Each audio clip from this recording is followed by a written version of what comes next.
플랭크 축이 있고요. 뭐 직선 운동과 회전 운동을 상호 변화시키는. 그다음 유연축은 이렇게 여러 가지로 감아가지고 어떤 축의 형태를 딱 이렇게 해야 된다라는 걸 쓸 수가 없을 때 이렇게 해서 좀 얘가 휘어져도 되고 아니어도 되고 하는데 많이 쓰이게 됩니다. 이런 것들에 대해서는 그냥 그런 게 있다라고 아시면 되고요. 어, 축은 보통 이제 눕혀서 그리는데요. 축의 중심선을 수평 방향으로 길게 놓고 나머지를 그리면서 가공 방향을 고려해서 그린다. 축의 끝부분은 못따기를 하고 우리가 못빼기라고 나와있죠. 못따기를 하고 축에 여유 홈이 있을 때는 홈의 너비와 지름을 표시하는 치수를 기입하고 축의 길이 방향으로는 절단하지 않으며 키움과 같이 나타낼 필요가 있을 때는 부분 단면도로 나타내 준다. 그 다음에 여기도 KS 규격에 따라서 센터 구멍을 표시하고 지시를 해야 됩니다. 단면 모양이 같은 긴 축이나 페이퍼 축 중간 부분을 파단하여 짧게 그리고 치수는 원래 치수를 기입한다. 축의 널링을 표시할 때는 축선에 대해서 30도로 엇갈리게 그린다라고 되어 있는데 여러분 널링이 뭔지 좀 이따가 이야기를 하겠습니다. 자, 축을 그릴 땐 다 일단 눕혀놓습니다. 눕혀놓고 축을 빨간색으로 그리고 여기서 옵셋 기능 여러분들 있잖아요. 그거 사용해서 그리시면 뭐 예를 들어 얘가 10파이고 얘가 12파이다. 그러면은 5만큼 옵셋하고 그 다음에 6만큼 옵셋하고 또 5만큼 옵셋하고 6만큼 옵셋하면 금방 그리잖아요. 이 길이에 맞춰서. 이렇게 해서 여기 이렇게 수직으로 다 그어주고 나중에 트림으로 잘라내면 금방 그리실 수가 있습니다. 그 다음에 축 끝 못따기 하는 거는요. 여기 축 끝에다가 못따기가 들어가는 경우가 많잖아요. 축이 이렇게 날카로운 축보다는 여러분들이 어떤 축을 만져보셔도 좀 끝에가 못따기가 되어 있는데 왜냐면 축은 기본적으로 회전하는 부품이고 이거를 어딘가에 끼워야 될 때가 많아가지고 못따기를 하는 경우가 굉장히 많습니다. 잘 들어가게 하기 위해서 위치 조정이 되게 쉽게 하기 위해서 못따기를 하는 경우가 많고요. 못따기 표시는 이렇게 뭐 45도에 못따기는 2mm 챔퍼를 준다. 요 오른쪽에 표시한 거가 이제 45도에 2mm 이렇게 된 거. 요 표시를 그림으로 할 수도 있고요. 우리가 챔퍼 2라고 이렇게 표시를 해놓고 도면에 그려둘 수도 있는 것입니다. 그 다음에 제가 아까 말씀드렸듯이 우리가 축을 다 그릴 줄 아는데 라고 얘기를 했잖아요. 사실 축을 이런 식으로는 그릴 줄 알지만 여러 가지 다른 축이 있다는 걸 말씀드렸잖아요. 그래서 키가 있는 축은 아까도 얘기를 했고요. 축에 홈이 있는 경우도 있습니다. 그리고 심지어 요 끝부분이 나사로 처리되어 있는 부분도 있거든요. 그런 부품들도 많으니까 여러분들이 축을 어떻게 표시를 하느냐 할 때 잘 보시면 될 것 같습니다. 지금 얘 같은 경우에는 굉장히 긴가 봐요. 그래서 여기를 이렇게 잘라놨는데요. 이렇게 잘라놓고 반대쪽에 똑같은 걸 그려놓고 여기가 1000 이렇게 뭐 1m면 1000 이렇게 표시를 할 수가 있습니다. 분명히 도면은 A4 용지 안에 들어가야 되는데 길이가 1000일 경우에 뭐 2000일 경우에 이렇게 A4 용지를 넘어가는 경우 뭐 A3 용지를 넘어가는 경우에는 잘라놓고 전체 길이를 아까 말씀드렸듯이 표시를 하시면 되면 됩니다. 그래서 여기는 이렇게 잘린 틈새를 표시를 해 주셔야 되고요. 여기도 사실 축에 깊이를 표시해 주셔야 되고 어, 여기 지금 뭐지? 이쪽에도 14파이 이거를 표시를 다 해주셔야 됩니다. 여기 안쪽은 12파이겠죠? 그래가지고 이런 거를 다 자세하게 표시를 해주셔야 되는 거고 센터에 구멍이 가공되어 있는 경우 지금 여기 구멍 마크가 없습니다. 근데 여기에 이렇게 KSA 4.2 나누기 4.25 이렇게 써져 있잖아요. 이런 구멍이 필요한 경우가 있거든요. KS 규격에 따라서 이렇게 센터 구멍이 있어야 된다. 긴축 중간 생략은 아까 방금 전에 말씀드렸고요.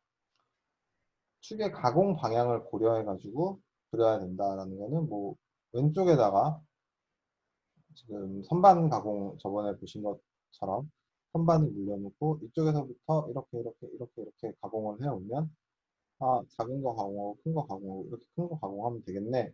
그럼 여기 축은 계속 한 번 물리고 빼지 않아도 되겠네 라는 거를 아시게 되잖아요. 그래서 이제 가공 방향을 고려해서 보기 좋게 그리는 거고요. 널링이라는 거는 여러분들이 흔히 손잡이 돌기 뭐 이런 식으로 이야기를 하잖아요. 그 손잡이 돌기를 이야기합니다. 그래서 손잡이 돌기가 여러분들도 버튼 여러 개 돌려보시면은 뭐 이렇게 사선 무늬가 겹쳐진 걸로 된 것도 있고 일자 무늬가 된 것도 있고 뭐 이게 고급스럽다 이게 고급스럽다 뭐 얘기를 하는데 뭐 이거는 뭐 여러분들의 판단에 맡기겠고요. 여기에 이렇게 일자 무늬 같은 경우에는 이렇게 일자로 표시를 중간만 해주는 거고, 밧줄 같은 경우에는 이렇게 빗줄 같은 경우에는 사선으로 이렇게 표시를 해주셔서 그리면 됩니다. 그래서 바른 줄령 널링 M03, 뭐 빗줄령 널링 M03 이렇게 적혀 있잖아요. 이게 가공을 할 때 뭐 따로 이렇게 뭐 어렵게 가공하는 게 아니라 회전축을 돌려놓고요. 그 다음에 이 널링을 가공하는 널링 툴이 있습니다. 그걸 같이 선반에 물려놓으면 돌아가면서 얘를 깎아냅니다. 그 두 개가 서로 톱니바퀴처럼 돌아가면서 겉에 표면에 흠집을 내는 거기 때문에 밧줄형 널링 M03으로 해주세요. 그럼 이분 제작자가 이거를 끼고 같이 돌리게 됩니다. 그래서 모든 게 다 똑같이 나오고요. 바른 줄령으로 해주세요. 그러면 바른 줄령으로 꽂고 하면은 여기 이렇게 줄무늬로 나오게 됩니다. 12주차 과제에 대해서 한번 말씀드리겠습니다. 12주차 과제고요. 지금 보시는 도면이. 요거를 똑같이 그리시면 됩니다.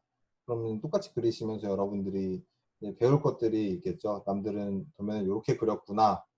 이 부분을 이렇게 표시를 했구나 하면서 배우실 것도 있을 거고요.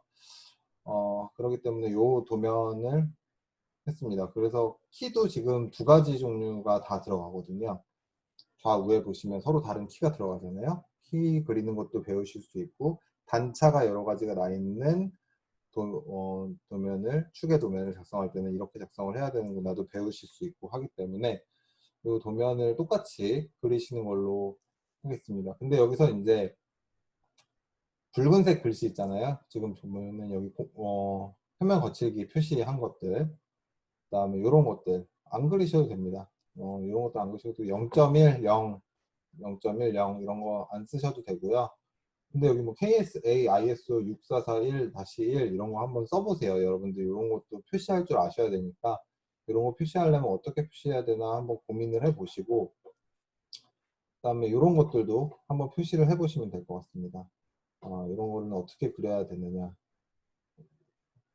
한번 표시를 해보시고, 그러니까 여기서 빨간 글씨만 빼고요. 이런 거칠기 표시 빼고요.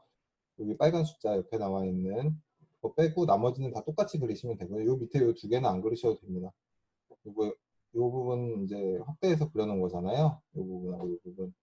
요거까지는 안 그리셔도 되고 요거에서만 다 그려보시고 치수 다 표시해 주시고요. 그래서 똑같이 한번 그려보세요. 요게 요번 12주차 과제입니다. 그러면 얘기를 계속 하면요. 축 이음에 대해서 이야기를 해보려고 합니다. 축 이음이란 무엇이냐? 축과 축을 잇는 건데요. 원동축과 종동축을 연결하여 동력을 전달하는 기계 요소를 축이음이라고 한다. 이렇게 써져 있는데 어떤 거냐면 한쪽에서 축이 돌아가면 반대쪽에서도 축이 돌아가는 그런 시스템을 만들고자 하는 겁니다. 그럴 때 이제 어떤 것들이 사용이 되느냐, 이제 첫 번째로 커플링이라는 게 사용이 됩니다. 커플링 하면 싱글이 아닌 커플이 서로 손가락에 끼는 그런 커플링이 아니고요. 한쪽이 돌아가면 반대쪽이 돌아가게 커플되어 돌아가게 만들어주는 게 커플링입니다. 두 축이 회전하는 상태에서 연결 상태를 풀 수 없도록 고정한 축 이음을 커플링이라고 하며 일반적으로 많이 사용되는 것들이 플랜지 커플링이다 라고 되어 있는데요. 사실 플랜지 커플링이 제일 많이 사용되고 있습니다. 그렇지만 우리가 원통 커플링과 뭐 자재 이음, 플렉시블 커플링 다 알아야겠죠. 그래서 원통 커플링 구조가 가장 간단하며 외형이 원통으로 된 커플링이다. 플랜지 커플링, 두 축 끝에 플랜지를 끼워서 키로 고정하고 리머볼트로 결합시킨 커플링이다. 자재 이음, 두 축이 서로 만나는 각이 30도 이내로 수시로 변화할 때 사용되는 커플링으로 공작기계 핸들, 자동차 추진축에 주로 사용한다.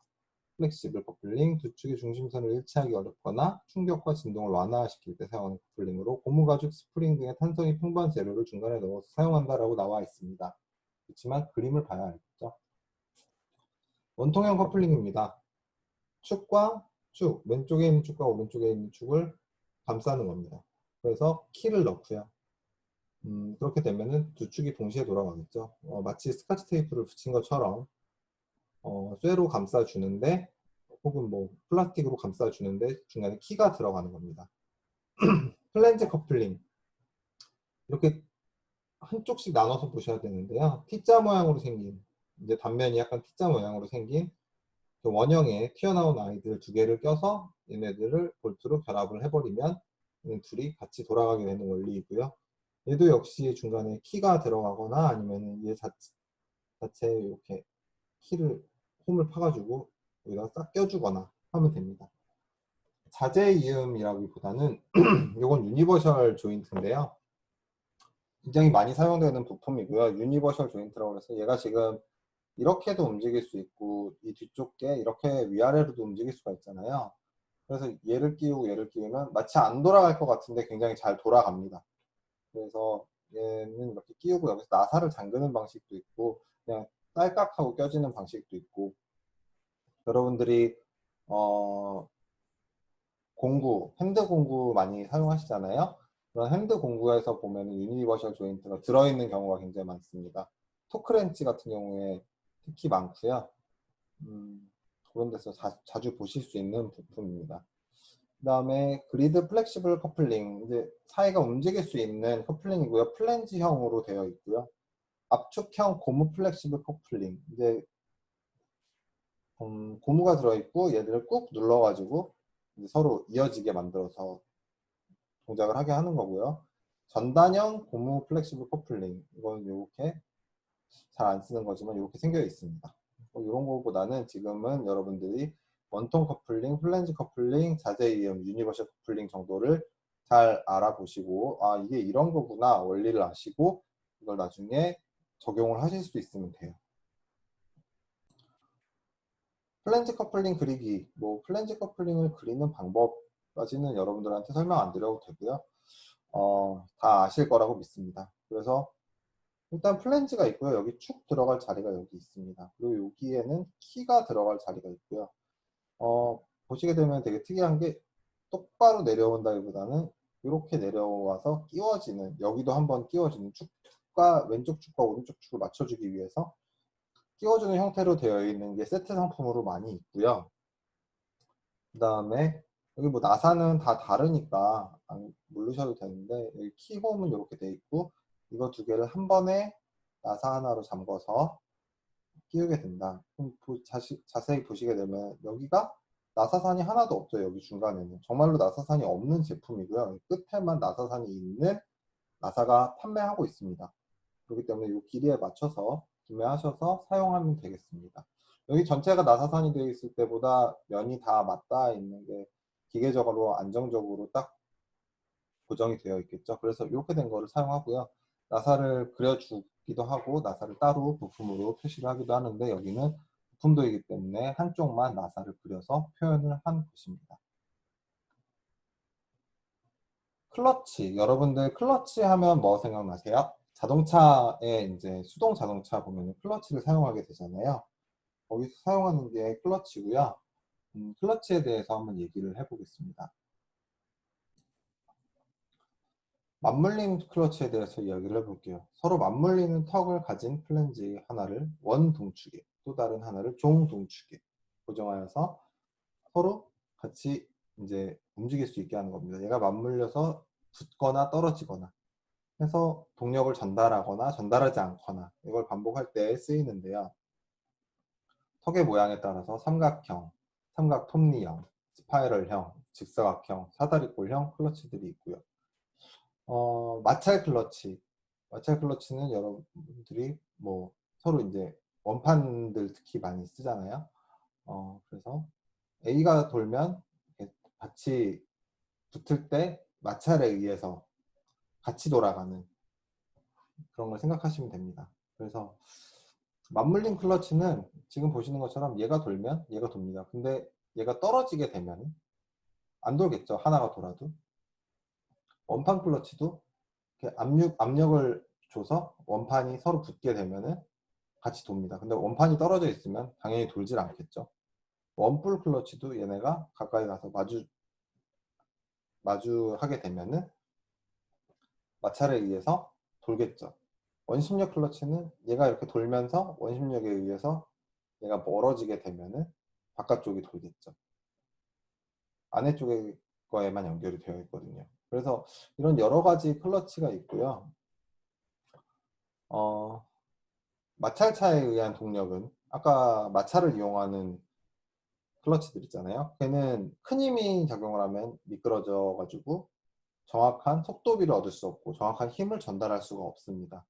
그래서 기어를 만들어서 많이 쓰는데요. 기어에 대해서 이제 이야기를 하게 되겠죠. 기어는 두 축의 상대적인 위치, 기어의 형상 등에 따라서 여러 가지 종류로 분류할 수가 있습니다.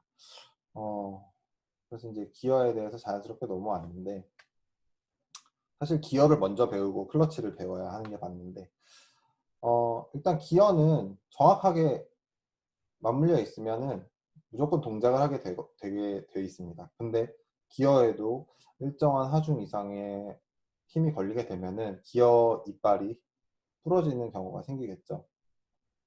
그렇지만 그 전에는 전부 다 동작을 하게 되어 있고요.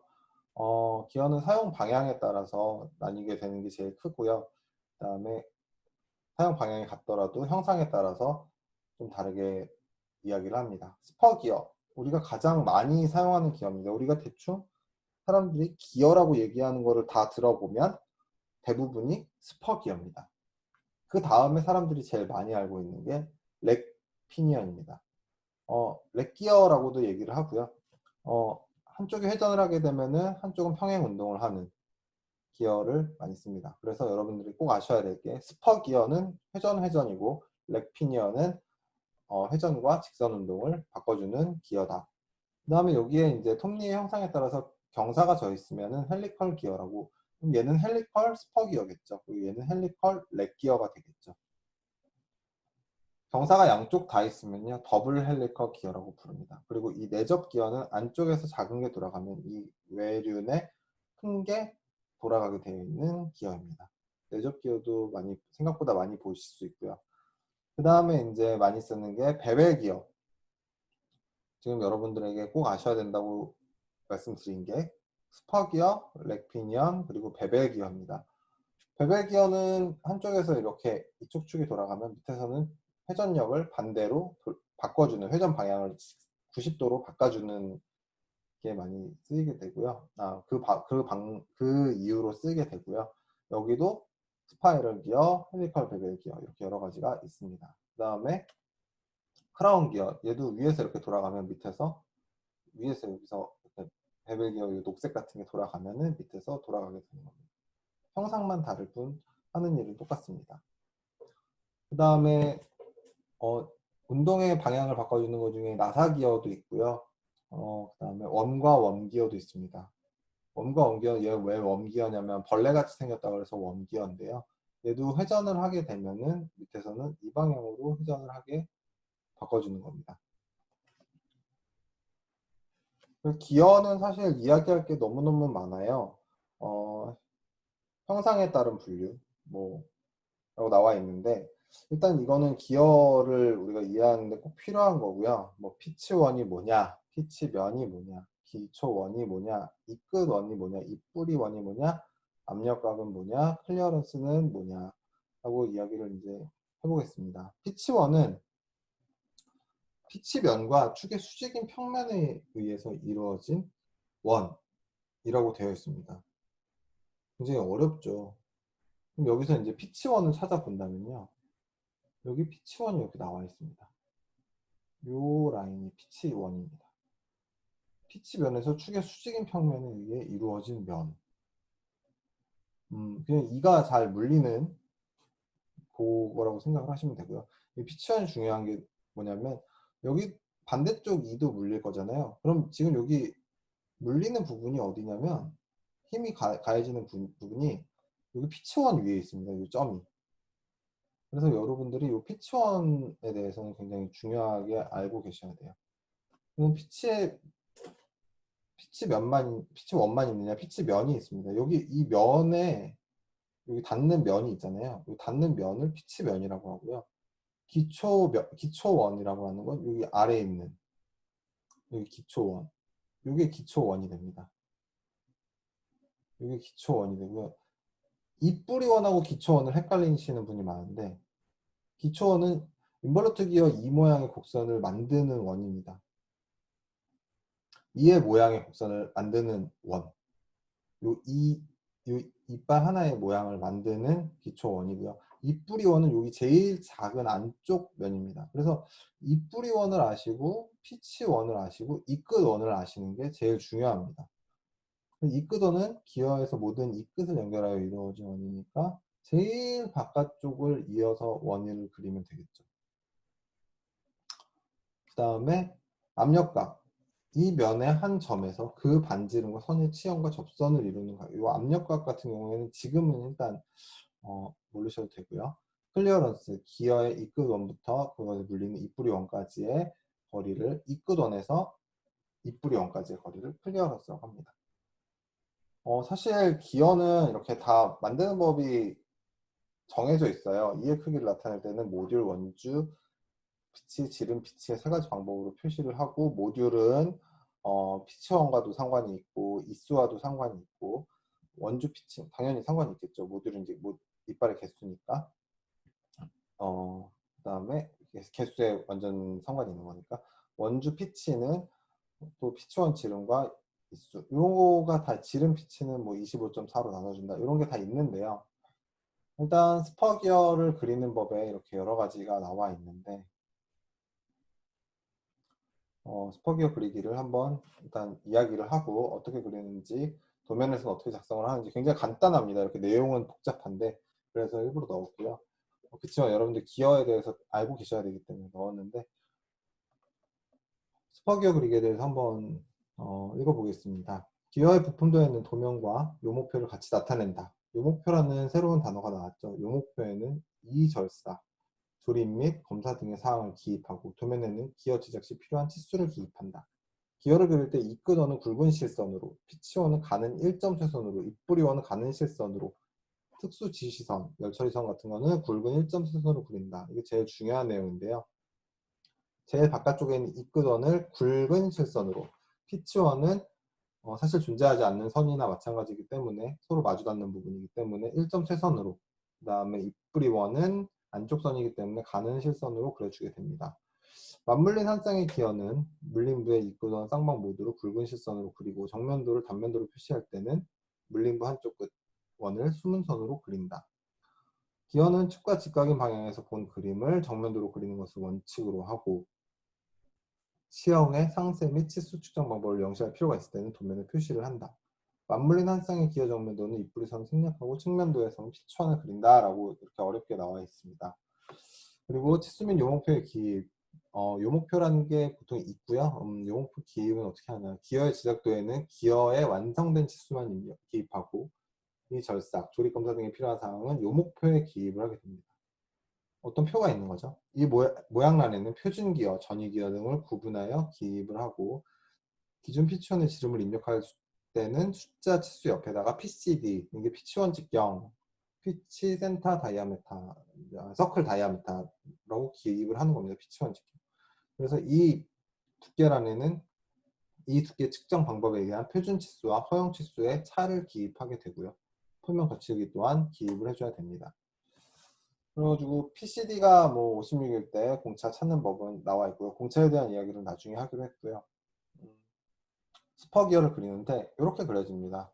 근데 우리가 사실 뭐 기계제도에 대한 시험을 보게 되면 아마 이런 게 나올 건데요. 스퍼기어 요목표만 줍니다. 이 오른쪽에 있는 이 스퍼기어는 어떻게 생긴 것이다 라는 요목표를 준 다음에 여러분들이 이거를 알아서 도면에다가 맞춰서 그리면 됩니다. 그래서 자세히 보시면 우리 피치원 지름 중요하다고 했잖아요. PCD 56. 요 빨간 선. 여기 56입니다. 근데 여기 60이 표시가 되겠죠? 60은 뭔가? 이 끝선이겠죠? 여기 또 60이 안 나와 있습니다. 그래서 우리가 뭐 모듈이 2고 염력각이 20이고 이수가 28개고 전체 이높이가 4.5고 PCD가 5.6이다 라고 하면 이걸 그리실 수가 있어야 되는데 그건 시험이고요. 보통 축이 얼마다? 라고 축을 표시를 하고요. 16.3은 여기 키움까지고, 여기 지금 축의 치수가 안 나와 있네요. 축을 여기 파이 14 나와 있네요. 14 파이로 나와 있고, 외형이 60, 그 다음에 PCD 우리가 여기다가 56 이렇게 표시를 해주면 됩니다. 그리고 안쪽에 요 지름이 얼마인지 표시를 해주면 됩니다. 기어에 보통 다 나와 있기 때문에 그렇게 표시를 해주면 되기 때문에 되게 간단합니다. 안쪽 지름 그리고 키홈 그리고 피치원 그리고 외형 그리면, 이크선 그리면 됩니다. 그래서 굉장히 간단하니까 여러분들이 그걸 아셔야 되고요. 스퍼기어 치수도 여기 보면은 계산하는 방법에 따라서 다 아셔야 되는데, 아셔야 되는 건 아니고 이제 시험을 보실 분들은 꼭 아셔야 되는데, 요 목표를 보고 이렇게 계산을 해서 스퍼기어를 그리실 수 있으면 됩니다.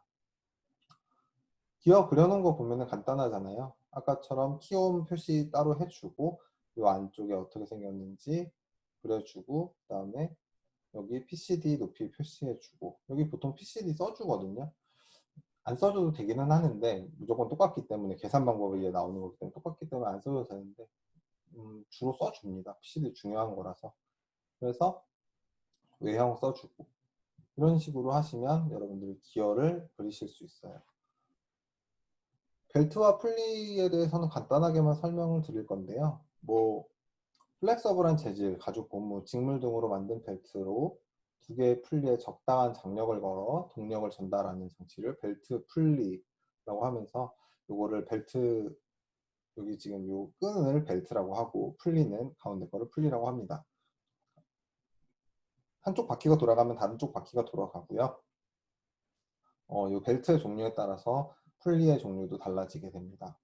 그리고 이렇게 꼬아서 사용할 경우에는 회전 방향이 반대가 되게 됩니다. 그래서 V벨트는 아까 이런 벨트 중에서 얘는 지금 그림상 평평한 끈으로 되어 있는 것 같은데요. 그럴 경우에는 평벨트라고 하고, V벨트라고 할 때는 V자 홈이 있는 벨트입니다.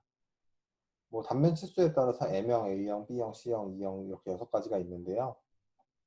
그거는 지금은 모르셔도 되고 나중에 사용하실 때 찾아서 사용하시면 되고요. 단면의 모양이 V자인 경우 그 V벨트도 이제 허브에 따라서 I형, II형, 1, 2, 3, 4, 5형 이렇게. 근데 그거를 우리는 I형, II형, 트리플 I형 이렇게 로마 숫자로 표시를 하고요. 그거에 따라서 형상이 다르게 되는데, 요거는 나중에 여러분들이 찾아보시면 됩니다. 막상 쓰실 때 아셔야지. 지금 이렇게 이론상 길게 장황하게 이것만 해도 하루 종일 걸리기 때문에 설명을 드리기는 좀 뭐하고요. 여러분들은 원래 오토캐드를 공부를 하셔야 되기 때문에 V벨트 어떻게 그리냐 보면은 이제 이렇게 해서 단면으로 나타내서 이 단면들을 그려주면 됩니다. 근데 이렇게 여러 가지 있잖아요. 근데 이런 거 보통 사다가 쓰기 때문에 V 풀리를 또 V벨트용 풀리를 사다 쓰기 때문에 이런 거 걱정 안 하셔도 됩니다. 여러분들이 이런 게 어떻게 되어 있구나, 이런 각도들에 의해서 되게 좌우가 되고 지금 공산품들이 나와서 있구나 라고 아시면 되고요. 이렇게 여러 가지 호칭 방법까지도 다 나와 있습니다. 그래서 이런 것들에 대해서 크게 신경 쓰지 마시고, 우리가 V벨트를 그릴 때는 이렇게 단면을 쳐서 이게 V벨트라는 걸 확실히 하고 그려야 되겠구나, 그리고 이걸 옆에서 봤을 때 어떻게 되는지 그래야 되겠구나 라는 걸 아시면 됩니다. 이런 식으로 되어 있으니까요. 아시면 되고, 벨트도 여러 가지니까 V벨트 말고도 여러분들이 아셔야 될 것들은 사실 평벨트, 타이밍 벨트 이런 걸 주로 많이 쓰기 때문에 그런 쪽으로 많이 아셔야 되고, 이론적인 거는 V벨트 쪽에서 시험 볼 때 나온다라는 거를 아셨으면 좋겠습니다. 그래서 V벨트 어떻게 그리냐 진짜로, 그러면은 이거 하나만 그려도 V벨트는 충분하게 설명이 됩니다, 사실은. 그래서 이렇게 각도를 다 표시해주고 몇 도 몇 도다. 근데 제일 중요한 건 우리가 여기 V벨트가 홈이 얼마고, 얘는 또 PCD, 여기도 PCD라고 하거든요. 79에 해당되는 거고, 여기 14파이에 안쪽이 이렇게 파여 있는 형태네요. 여기 파여 있는 거 그려주시고 안에 키홈 그려주시고 하면은 이게 V벨트다. 그냥 외형에 맞게 20, 88 해놓고 나머지 부분들 다 표시해주면 되겠죠. 그래서 그냥 원통 그리듯이 어렵게 생각하지 마시고, 아, 이 키움이 있고 이게 V벨트를 나타내는 거구나. 여러분들이 도면을 보셨을 때도 아셔야 되니까 V 풀리를 지금 그려놨구나 라고 아시면 됩니다.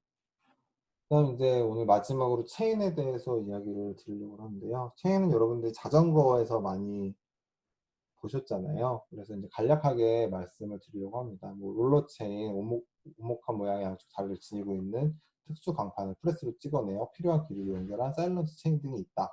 일단 체인 하면은 생각나는 게 여러분들 자전거 기아가 생각나죠. 자전거 체인하고 그 자전거 기아를 톱니 모양을 스프로킷이라고 합니다. 스프로킷도 전부 다 호칭이 있고요.